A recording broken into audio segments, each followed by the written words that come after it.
Assalamualaikum warahmatullahi wabarakatuh. Perkenalkan saya di sini Muhammad Redmi Haji dengan NRP 5017241031 asal Malang. Jadi di sini saya akan menjelaskan codingan saya tentang WLS, di mana dia itu metode seperti yang kemarin LS atau least square. Cuman di sini kita mengasihi dia sebuah bobot pada masing-masing nilai datanya, di mana nilai outlier itu biasanya dikasih bobot yang lebih kecil dari nilai data normal. Di sini sebenarnya seperti sebelumnya, langkah-langkahnya lumayan sama. Yang pertama ada membersihkan dataset, terus ada dia ngupload data awal, ntar dia bentuk matriks kernel G. Nah, yang membedakan di sini kita menyelesaikan tidak menggunakan masalah inversi metode Lasker biasa, tetapi kita menggunakan WLS. Nah, di mana WLS sendiri kan kita perlu nilai outlier. Di sini kita mencari nilai outlier dulu. Nah, berhubung datanya banyak, di sini saya berjumlah 3000-an lah. Itu saya menggunakan metode Z-score, di mana dia itu merupakan salah satu metode yang bisa mendeteksi outlier menggunakan rumus CY atau C object gravity kurangi mean object gravity per standard of gravity. Nanti jika nilainya lebih dari 2, dia dianggap outlier. Artinya dia dua di atas, dia titiknya 2 di atas sebanyak 2 standar deviasi lah, atau semacam itulah. Kan standar deviasi sendiri kan itu persebaran data yang semakin kecil persebarannya, maka nilainya semakin kecil untuk standar deviasi. Lalu yang pertama, kita mean object gravity dengan cara kita panggil mean dari object gravity di data tadi sudah kita buat. Lalu dua kita standar dari object gravity itu kita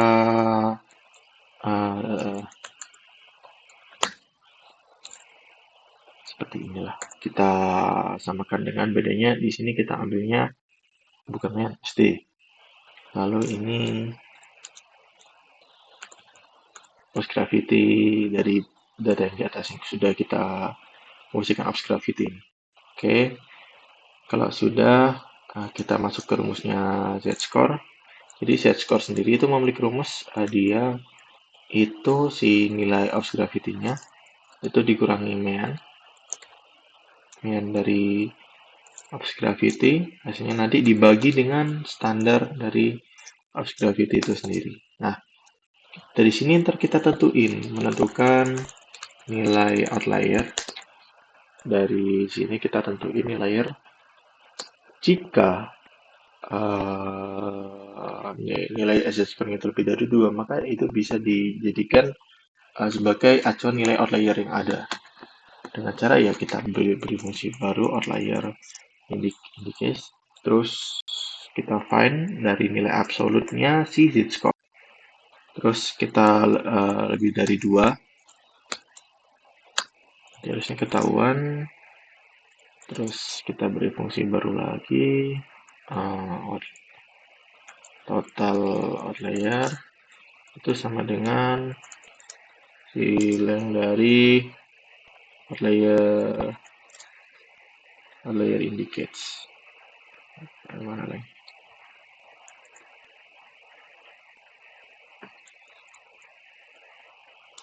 Nah, di sini banyak ya, total outlier-nya ya dibandingkan data dia cukup sedikit, yaitu 194, di mana 194 sendiri itu datanya mulai dari data 49, 57, 75, 76, dan seterusnya.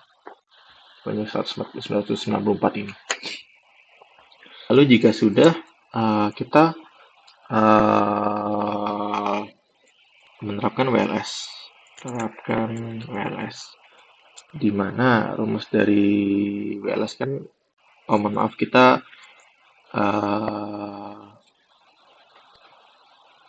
beri data, semua data Y atau semua data si object gravity ini nilainya 1 dengan cara once size dari object gravity. Lalu jika sudah, kita tentukan nilai pembotoran dari outliernya sendiri, yaitu di sini saya inginnya 0,2. Lalu kita bikin W diagonal, dia dari W-nya sendiri.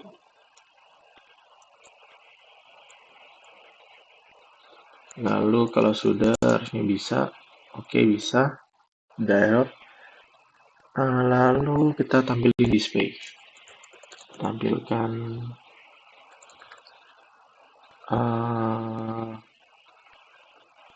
belum link ya, lupa.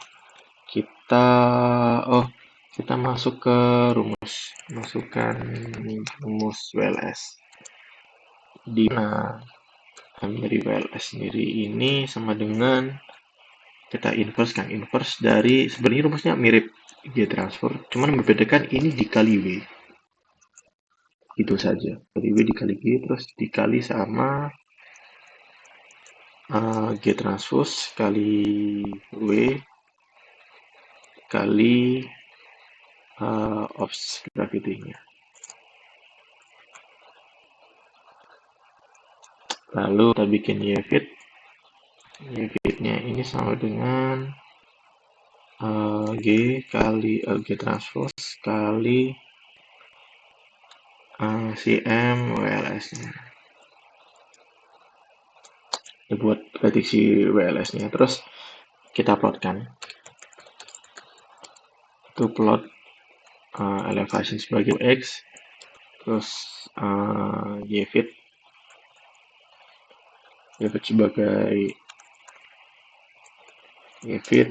sebagai sumbu Y.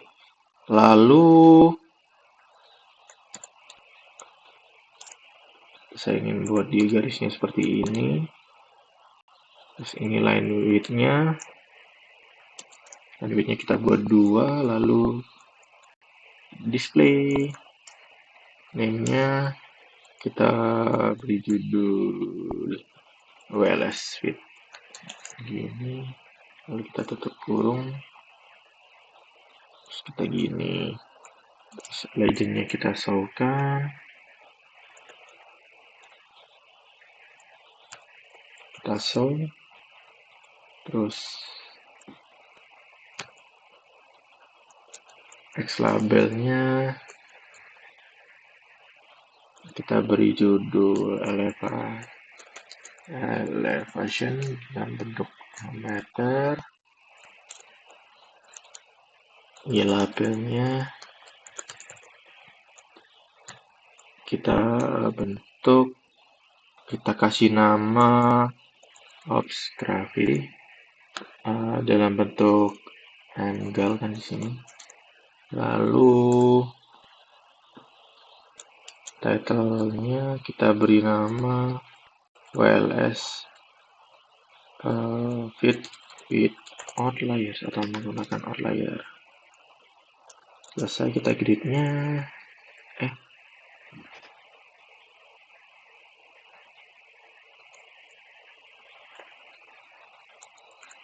kita grid-nya on. Oke, selanjutnya kita bikin hasil parameter persamaan garis WLS. Itu parameter sama aja, kita samain ini aja lah.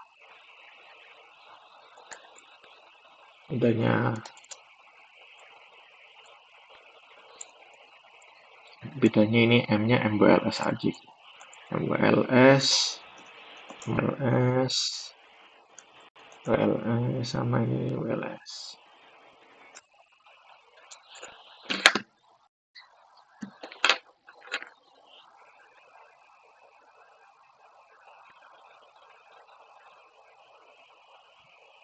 Ntar ada